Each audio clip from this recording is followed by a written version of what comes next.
haven't been here 5 years, so I can't. No, well, you know, in terms of, what's the one that, I won't let any get away. okay, I mean, that's fair. I have to tell you, on our Main Street, we're moving forward in a lot of new directions. And so far, we have not lost any well, one business left, but that had nothing to do with the economics. But we have not lost any businesses, and I take that seriously. And if we had one business that was about to close, and I picked up the phone and I found a new place for them to rent, so they were closing because of their rent. And I know that's a little bit different, but you can't. I've become somewhat of a real estate broker for the town of Riverhead, and Well, you really didn't have that much of a choice. The former supervisor got run out because the redevelopment wasn't taking place fast enough. You feel that on your shoulders? no, because I have a completely different perspective on the redevelopment of downtown Right. Riverhead. The previous supervisor had a sort of a condemnation, we're going to knock it all down and build it new, and you know, in a perfect world, that would be nice. We're doing it block by block, store by store, and I want to say something about, I'm not going to say what group it was, but Eric Alexander is responsible, and the last conference I came to is responsible for me meeting one of the groups that is going to be a player in downtown Riverhead. So it happened right here the last time I was here this year, and I thank you for that.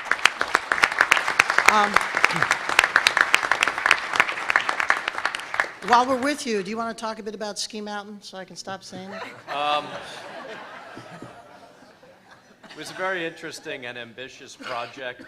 I had a conversation with Dick Amper yesterday. He and I are actually friends. He goes to my church, and we banter back and forth, and sometimes I beat up on him at the Pine Barrens Commission. I promised I wouldn't do that anymore to him. But here's what Dick said. He says, Riverhead, and I'm paraphrasing, he says, there's no stop to the number of foolish projects that get introduced at EPCAL and Riverhead, whether it's ski mountains, NASCAR tracks, polo ponies, Steven Spielberg studios. I mean, it over and over and over. We have 700 acres of recreationally zoned property next to the largest cemetery, national cemetery in the country. Calverton National Cemetery is the largest national cemetery in the country. And I think to myself, how is it that we think we could put these different high-intensity projects next to the cemetery? And we did what we could for resorts. They were not able to come up with the financing. We're taking a step back. We're working with a firm right now to look at the zoning on the property. Zoning goes stale.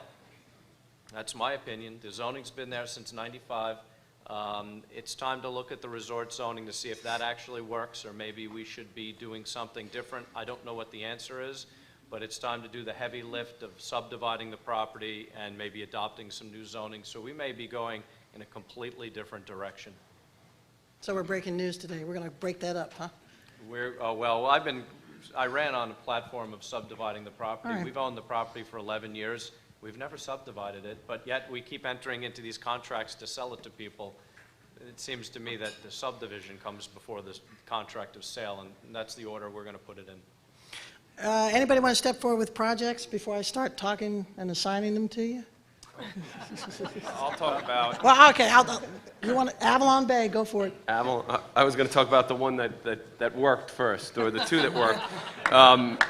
Two that worked are actually right next door to each other, and they are Canon USA, or not Canon USA, it's Canon of the Americas, and an affordable housing project, Millennium Hills, that is literally right next door to Canon. And Canon, I didn't think would work because it was such a large project. There were some rumblings from the community, but I never thought it would all come together. All levels of government, really, federal, state, county, and local, work together to really entice them and get them to locate a project that is the largest economic development project since Computer Associates on Long Island. It will be the largest in a generation, and you can see it right down the street. It's terrific, and it's putting a lot of people to work, and will bring 2,000 jobs to the town of Huntington. Right next door, a modest affordable housing project, Millennium Hills, that went up with significant community opposition. With that, clearly the one that got away for us this year was Avalon Bay, and it got away for a multitude of reasons, and I think it has ignited a very strong debate and really became a litmus test type of issue. Are you for or against affordable housing? And I can say from my own personal perspective that there was room for debate on the merits of that project that I think gets lost in the aftermath. And I'll share this story with you about the project itself in terms of how you could have at least differing opinions. I go to a church in Centerport.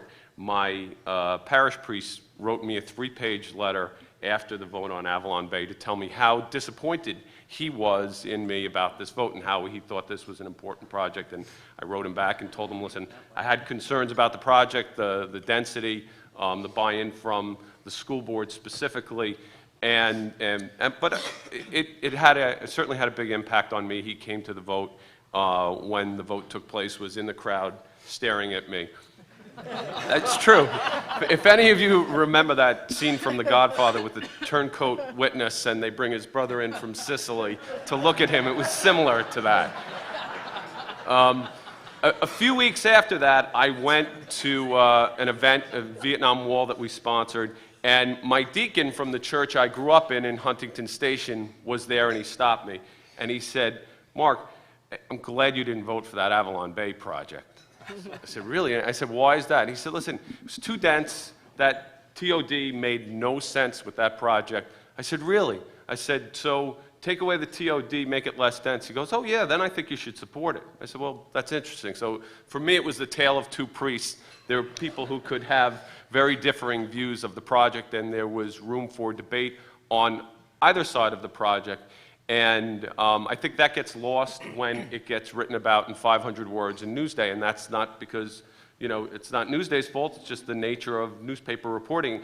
And in fact, I thought the newspaper reporter who covered it, our beat reporter, did a very good job of trying to portray it, but there was a lot more to it than that.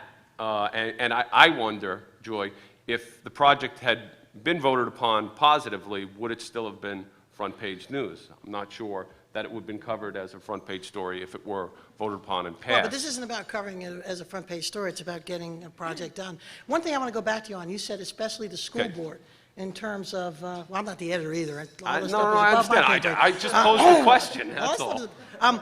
You mentioned especially the school board. What's the school board got to do? Explain to me the role of the school board in all of this stuff. Sure, the school board, in this case, we told Avalon from the very beginning, go talk to the school board. This was an unprecedented amount of density, and I think all the public officials up here who deal with local school boards know that the cry that we get is school capacity. You're impacting us by your zoning decisions. You're driving up people's taxes. I know the biggest portion of their bill may be school district taxes, and the school boards come back to us and say, you're the ones that are causing that because we need to educate more kids because you're building more housing. So in the case of Avalon, we went to them, we said to them in the very beginning, go to the school district, talk to them about school district impacts. And the local school board actually entered into a contract with Avalon where they were going to get about $1.5 million if the project were approved at 500 units. They backed away from that, essentially, at the end of the process. And for me, the linchpin in Avalon was go to the school board and talk, get their buy-in, because they're an important partner in this, and that evaporated at the end of the project.